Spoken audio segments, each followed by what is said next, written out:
Wine. For thousands of years, wine, more than any other fermented beverage, has served as an integral part of cultures around the world. It's been used in cooking, religious ceremonies, and of course at social gatherings for all occasions. But you may ask, what does wine have to do with the city of Los Angeles?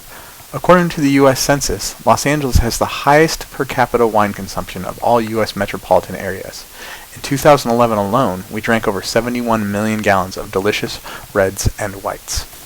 While the California wine tradition began behind Franciscan missions in the 1700s, most people consider a French immigrant by the name of Jean-Louis Vignes to be the founder of the California wine industry. In 1833, he brought grapes from his native Bordeaux and founded the El Aliso winery in what is now downtown Los Angeles. Vineyards continued to flourish throughout California during the gold rush, and until the collapse of the wine industry caused by Prohibition, they dominated much of the land east of downtown. While most of California's vineyards migrated to the Napa Valley, there are still a few scattered throughout the city. One of the most visible of these is located just below the iconic Hollywood sign. First planted in 2001, this 6-acre vineyard is known as the Hollywood Classic Vineyard.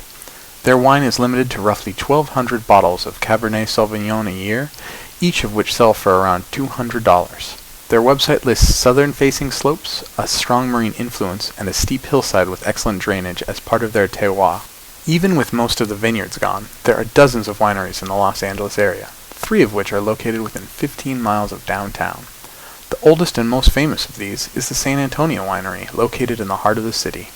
This winery was established in 1917, and although it has grown tremendously, it still contains walls from the original structure.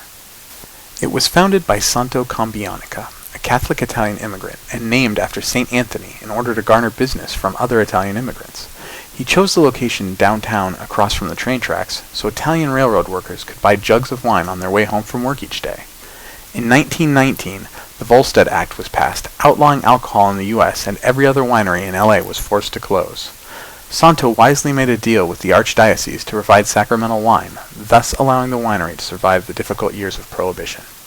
In 1966, the city of Los Angeles named the winery as the 42nd Historic Cultural Landmark as a reminder of the rich cultural significance the wine industry has had on the city.